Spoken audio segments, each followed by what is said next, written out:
Have you ever wondered how a wedding night could turn into a public nightmare? Imagine a young girl forced into a ritual where the entire village listens to her every cry. This is horrifying. Medieval sexual practices, a journey unveiling the horrific secrets of medieval intimate life where bizarre and cruel customs dictated human fate. This video not only recounts their forgotten stories, but also offers profound lessons about power, religion, and human resilience in a harsh era. Picture yourself as a 15-year-old girl named Margot, standing in a cold stone hut on an evening in 1347. The wind howls through the cracks, mingling with the drunken laughter and the clatter of pots beaten by your husband's friends outside. You wear a rough woolen dress sewn by your mother, your hands trembling as Henrik, a man nearly twice your age, approaches. Through the thin walls, you hear their shouts demanding proof of consummation, your heart pounding, wondering in your mind, can I endure this? Fear and shame tighten your chest as you realize this night is not about love, but duty and societal pressure. By watching this video to the end, you'll not only understand the bizarre and cruel practices of the medieval era, but also explore how ancient beliefs still influence the world today. From wedding rituals to superstitious faiths, we'll uncover the hidden corners of history. You'll realize that behind ancient traditions lie lessons about humanity, demanding we reflect and learn. Don't look away, for the medieval stone walls whisper secrets you cannot ignore. The horrific wedding night. How can a young bride endure a public wedding night? Imagine a trembling girl facing the scrutiny of an entire village. We've just entered the medieval stone walls where the horrific secrets of sexual practices begin to unfold. And this story opens with a wedding ritual steeped in dread. Place yourself in a cold evening in 1347 inside the simple stone hut of Margot, aged 15. The wind howls through the gaps, mingling with the drunken laughter and the clatter of pots beaten by Henrik's friends outside, creating a chaotic din. You wear a rough woolen dress sewn by your mother, your hands shaking as Henrik, a man nearly twice your age, draws near. Through the thin wall, you hear their shouts demanding proof of consummation, your heart pounding, wondering in your mind, can I endure this? Fear and shame tighten your chest as you realize this night is not about love, but duty and societal oversight. A specific example comes from a villager's account describing Margot's wedding night in 1347. As Henrik and Margot were led to the room, his friends stood outside the door, banging pots and shouting until they heard her cries, confirming the marriage's consummation. The account records how Margot, despite her trembling, faced this public exposure, a ritual not just to validate the union, but to enforce a harsh social pressure. This girl, standing in the stone hut, became the center of a ceremony not meant to honor, but to control. The wedding night, instead of a sacred moment, turned into a stage for community curiosity and power, where love was replaced by obligation. The lesson here is painful. The loss of privacy can transform a sacred moment into a haunting ordeal, placing an unbearable burden on young brides in a harsh era. But this fear was only the beginning of the Church's stringent rules. How could love and marriage become a sin? Let's explore this in the next chapter. Churchly restrictions. How can love within marriage become a sin in the eyes of faith? Picture a young wife, her every intimate moment shadowed by the threat of eternal damnation.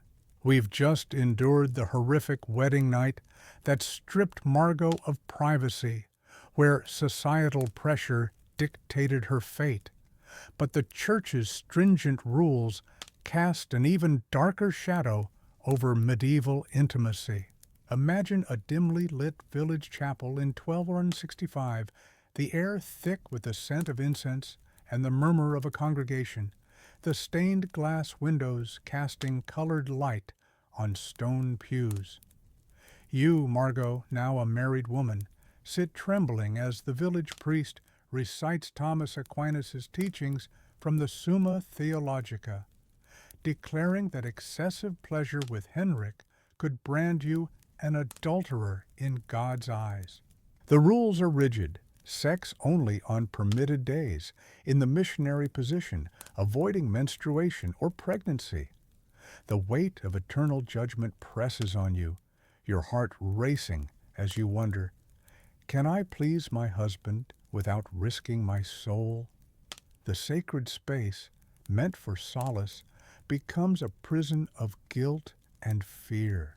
A specific example comes from a church record, dated 1265, documenting Aquinas' decree that marital intercourse outside the approved position or time, such as a forbidden Wednesday during Lent, was a mortal sin. The record cites a case where a couple in Normandy was publicly reprimanded, their confession revealing a breach of these rules, leading to penance and community shame. Another entry notes Margot's mother confessing to the priest about Henrik's advances on such a day, her whispered fear of damnation shaping Margot's own dread of intimacy. The chapel, a place of worship, turned into a courtroom for the soul. The Church's doctrine, rooted in the writings of Saint Jerome and Aquinas, sought to regulate even the most private acts, transforming love into a battlefield of moral scrutiny. This control, cloaked in piety, dictated the rhythm of medieval lives, leaving little room for human connection. The lesson is stark. Religious dogma can stifle human nature, blinding faith to the natural desires it seeks to govern. Margot's struggle reflects the Church's power to reshape intimacy into a source of torment. But how did ancient medical misunderstandings further complicate this pain? What bizarre beliefs added to her burden? Let's explore this in the next chapter. Misunderstandings of the body. How can a woman's body be seen as a source of calamity? Picture a young wife, shunned and feared for a natural cycle, misunderstood by her time. We've just explored the churchly restrictions that burdened Margot with guilt, where religious rules governed her intimate life, but medieval medicine added layers of terror with its bizarre beliefs about the female form. Imagine a smoky village hut in 1350, the air thick with the scent of herbs and damp earth, the dim light of a fire casting shadows on mud walls. You, Margot, now 18, sit isolated in a hut outside the village, your menstrual blood deemed a poison that could wither crops and drive men mad, according to the teachings of Pliny the Elder. The villagers avoid you, their whispers accusing you of bringing misfortune, while physicians suggest fumigating your body with pleasant scents to lure a wandering womb back into place. In your troubled mind, a question forms: am I cursed by my own nature? Shame and isolation weigh heavily as you endure this exile, a victim of ignorance masquerading as science. A specific example comes from a physician's treatise, dated 11th century, by Constantine the African, claiming menstrual blood was so toxic it could ruin harvests, leading to Margot's confinement during her cycle. The text describes a case where a woman in Normandy was treated with foul-smelling substances applied to her nose to drive her womb downward, her cries ignored as a medical necessity. Another record notes her use of moss and cloth rags, secret knowledge passed from her mother to manage her shame in silence, a quiet rebellion against male authority. The hut, a place of refuge, became a prison of misunderstanding. Medieval medicine, rooted in Greek and Roman errors, cast women as defective men, their bodies a source of danger rather than life, shaping a culture of fear and control over their sexuality. The lesson is sobering. Ignorance can transform a natural process into a source of fear and shame, turning medical care into a tool of oppression. Margot's ordeal reveals how lack of knowledge warped human compassion. But how did this fear lead to secretive folk practices for survival? What desperate measures did women take to reclaim control? Let's explore this in the next chapter. Folk secrets. How can women defy their fate in the shadows of oppression? Picture a young wife, her hands trembling as she brews forbidden herbs under the moon's gaze. We've just uncovered the misunderstandings of the body that cast Margot into shame, where medieval medicine turned her natural cycle into a curse. But in the darkness, women turned to folk secrets to reclaim control. Imagine a dense forest near Margot's village in 1350, the air cool with the scent of damp earth and pine, the full moon casting silver light through the trees. You, Margot, now 18, gather with other women under its glow, your hands shaking as you pluck pennyroyal and tansy, brewing teas to prevent pregnancy in a world where every birth risks death. The village priest's warnings of witchcraft echo in your mind, yet desperation drives you to carve a mandrake root into an amulet, believing it will ensure a son. In your anxious heart, a question forms. Will this save me or destroy me? The secrecy of this ritual, hidden from the church's watchful eye, becomes your fragile shield against fate. A specific example comes from a herbalist's oral tradition, passed down in 1351, describing Margot's use of mandrake root during a full moon ritual. The tale recounts how she wore it against her skin, hoping to sway her next child's gender, though the line between contraception and poison was perilously thin. Some women perished from overdoses. Another account notes her burying afterbirth under her threshold, blending Christian prayers with pagan charms, a desperate bid for fertility amid high infant mortality. These practices, though condemned, offered a glimmer of agency. The forest, a sanctuary beyond the church's reach, became a classroom of survival. Women like Margot, armed with ancient knowledge, defied the patriarchal constraints, their secret rituals a quiet rebellion against a society that left them vulnerable to death in childbirth. The lesson is revealing. Desperation can drive individuals to seek hope through perilous measures, turning forbidden knowledge into a lifeline. Margot's story shows the resilience born from the need to control one's destiny. But how did the failure of these measures lead to such harsh consequences? What toll did unwanted pregnancy exact on medieval women? Let's explore this in the next chapter. Consequences of reproduction. How can an unintended pregnancy destroy an entire life? Picture a young woman, her future shattered by the shadow of childbirth or societal exile. We've just uncovered the folk secrets Margot turned to for control, where desperate women sought forbidden remedies. But the failure of these measures brought dire consequences in a world without mercy. Imagine a cramped village hovel in 1351, the air heavy with the scent of straw and fear, the flickering firelight casting shadows on cracked walls. You, Margot, now 19, sit trembling as rumors spread of your possible pregnancy before marriage, your heart sinking with the knowledge that 1 in 3 women dies in childbirth.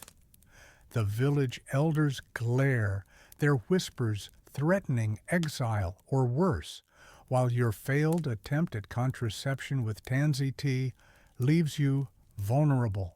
In your anxious mind, a question forms. Will this child cost me my life or my honor? The weight of maternal mortality and social ruin presses down, turning your body into a battleground of survival. A specific example comes from a village chronicle, dated 1352, recording a case where a woman near Margot's hamlet died during labor, her infant stillborn, a grim reminder of the 1 in 3 mortality rate. The chronicle notes Margot's fear of a similar fate, compounded by the stigma of an unmarried pregnancy, which could lead to banishment or infanticide, a desperate act documented when another girl smothered her newborn to avoid disgrace. These accounts, though sparse, reveal a society where reproduction was a lottery of life and death. The hovel of fragile shelter became a stage for Margot's terror. The lack of reliable contraception, coupled with societal judgment, left women like her at the mercy of biology and patriarchy, where virginity was a dowry and pregnancy a potential death sentence. The lesson is chilling. The absence of reproductive control can lead to loss and societal destruction, trapping women in a cycle of fear and sacrifice. Margot's plight underscores the brutal stakes of medieval motherhood. But how did the church and courts tighten their grip through public investigations? What new layers of scrutiny awaited her? Let's explore this in the next chapter. Public investigations. How can private life be laid bare before the public eye? Picture a young wife, her most intimate moments dissected by the church's unrelenting gaze. We've just explored the consequences of reproduction that threatened Margot with ruin, where the lack of control over pregnancy left her vulnerable. But the church and courts imposed an even more invasive oversight on her intimate world.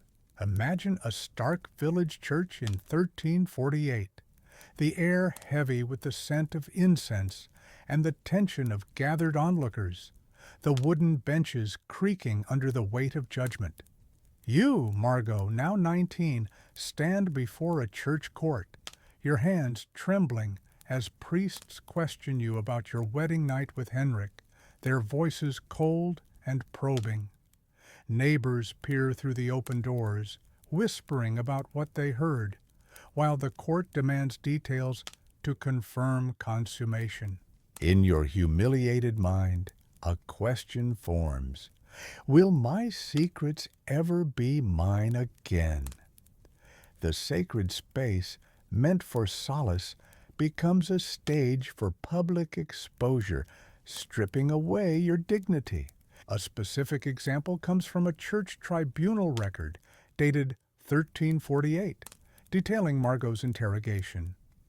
The priests, following canon law, questioned her separately from Henrik, asking about the sounds and signs of their union, while neighbors testified to her cries, their evidence sealing the marriage's legality. The record notes a case where another woman's lack of proof led to her return to her family in disgrace, her honor tarnished. This scrutiny, though routine, turned private moments into a communal spectacle. The church, a pillar of authority, transformed into a watchdog of the bedroom. The courts, aligned with religious doctrine, treated sexual acts as legal matters, their investigations a tool to enforce moral and social order, leaving Margot and others exposed to a society that owned their bodies. The lesson is piercing. Religious authority can deeply invade personal freedom, turning intimacy into a public trial. Margot's ordeal reveals the church's power to dictate even the most private aspects of life. But how did the yearning for love persist despite these harsh limits? What forbidden passions emerged in the shadows? Let's explore this in the next chapter. Forbidden love. How can love forbidden by faith still find a way to thrive? Picture a noble couple, their hearts beating in secret defiance of a repressive world. We've just witnessed the public investigations that exposed Margot to church scrutiny, where her private life became a communal trial. But beneath this oppression, a yearning for love persisted in the shadows. Imagine a secluded forest clearing near a French village in 1184, the air cool with the scent of moss and the rustle of leaves under a moonlit sky. You, a noble woman, steal away with your knight, your pulse quickening as you share whispered words of devotion forbidden by the church's doctrine. The troubadour's songs of courtly love echo in your mind, urging an unfulfilled passion that purifies the soul, while the threat of excommunication looms if discovered. In your rebellious heart, a question forms: can this love survive the church's wrath? The forest, a sanctuary beyond prying eyes, becomes a haven for a desire the medieval world sought to suppress. A specific example comes from the writings of Andreas Capellanus, dated 1184, in his work on courtly love, detailing a noble couple's secret experimentation with forbidden positions, their passion documented in coded poetry. The text describes how they met under moonlight, defying Aquinas's rules, their actions a quiet rebellion against the church's ban on non-missionary acts. Another account from a minstrel's tale notes a couple in Normandy fined for such indiscretions, yet their love endured, passed down in whispered stories, a testament to human resilience. The forest, a refuge from the church's gaze, became a stage for forbidden love. The nobility, inspired by courtly ideals, and even peasants in their own way, carved out spaces for desire, their acts a silent protest against a doctrine that equated pleasure with sin. This underground passion, though risky, spoke to an enduring human need. The lesson is inspiring. The desire for love can transcend religious oppression, proving the strength of the human spirit. Margot's world, though harsh, reveals how love found ways to flourish despite the chains of authority. But how did the terror of demons add another layer of horror to this intimacy? What fears haunted medieval knights? Let's explore this in the next chapter. Fear of demons. How can intimacy be twisted into a threat from the supernatural? Picture a young woman, her sleep invaded by terrors blamed on demonic forces beyond her control. We've just explored the forbidden love that defied church oppression, where Margot and others sought passion in the shadows. But this yearning brought new fears with the specter of sexual demons. Imagine a dark village bedroom in 1349, the air thick with the scent of straw and the chill of a winter night, the faint glow of a dying fire casting eerie shadows. You, Margot, now 20, awaken from a sleep paralysis, your body frozen, a heavy pressure on your chest, as if an unseen force lingers. The priest warns of incubi, male demons seducing women in their dreams, blaming your restless sleep on such entities. The village whispers of witchcraft, their eyes accusing, as you struggle to explain. In your frightened mind, a question forms. Am I possessed or merely misunderstood? The terror of being labeled a witch tightens your grip on reality, turning your private moments into a nightmare. A specific example comes from a church confession record dated 1349, detailing Margot's accusation of an incubus attack after a sleep paralysis episode. The record notes her trembling testimony, the priest ordering an exorcism ritual with holy water and chants, while neighbors suggested she be burned as a witch, a fate narrowly avoided. Another account from a cleric's journal describes a woman in Flanders similarly accused, her cries during paralysis misinterpreted, leading to her ostracism. These cases, though rooted in superstition, reveal the peril women faced. The bedroom, a supposed sanctuary, became a battleground of fear. The Church's doctrine, weaving demons into sexual narratives, turned natural phenomena like sleep paralysis into evidence of evil, punishing women for their vulnerability and amplifying their isolation. The lesson is haunting. Superstitious beliefs can transform victims into sinners, casting a shadow of terror over innocent lives. Margot's ordeal underscores the Church's power to distort reality through fear. But how did these fears amplify the horrors surrounding menstruation? What new layers of shame were imposed? Let's explore this in the next chapter. Menstrual horrors. How can menstrual blood become a deadly curse? Picture a young woman shunned and treated as a poison by her own community. We've just felt the fear of demons that haunted Margot's nights, where superstition turned her vulnerability into a witch's mark. But the medieval terror extended to her monthly cycle, amplifying her shame. Imagine a desolate hut outside Margot's village in 1350, the air thick with the scent of mud and isolation, the gray dawn light seeping through a cracked door. You, Margot, now 20, sit alone, your menstrual blood deemed a toxin that could wither crops and drive men mad, according to Pliny the Elder's ancient writings. The villagers shun you, barring you from church and kitchen, while a physician suggests fumigating your body with sweet herbs to coax a wandering womb back into place. In your humiliated mind, a question forms. Am I a danger to all I love? The isolation and stigma weigh heavily, turning a natural process into a source of dread.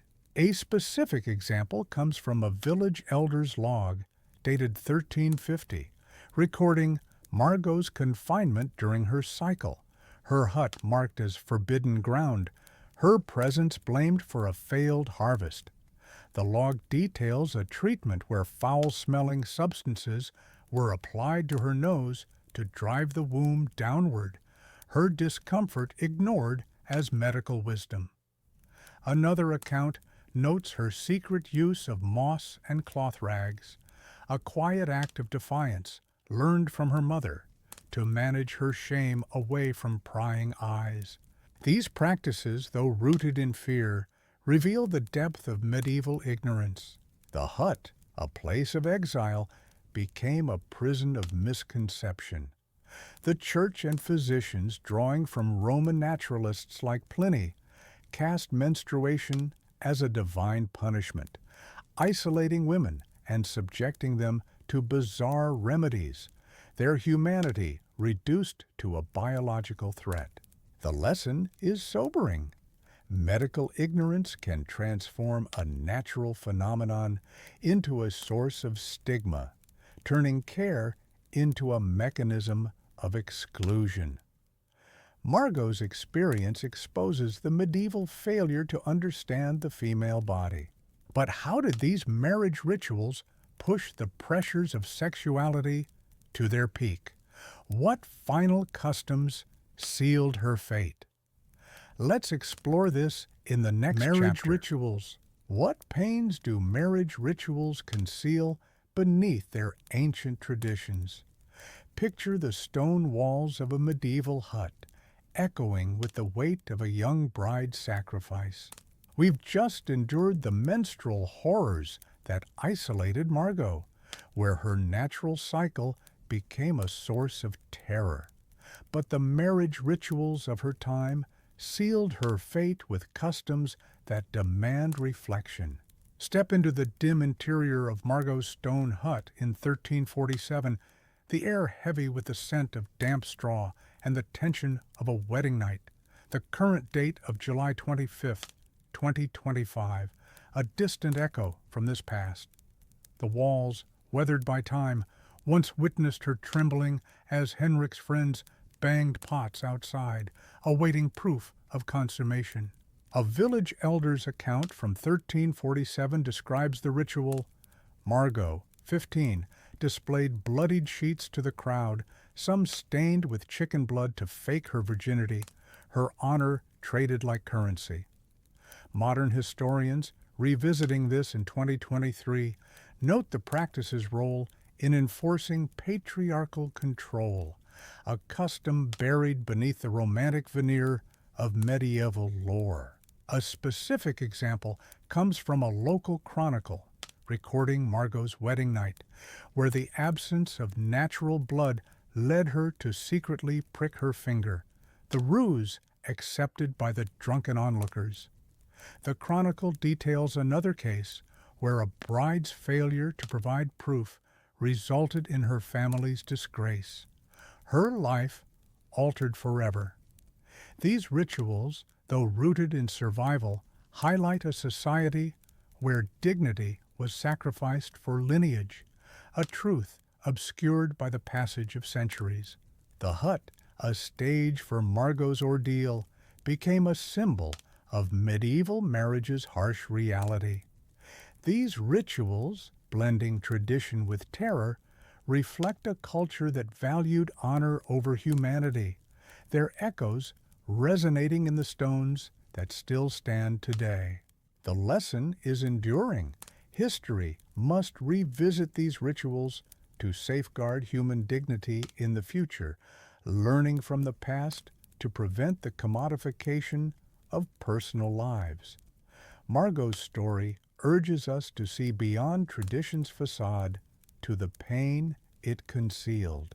This concludes our journey through the horrifying sexual practices of the medieval era.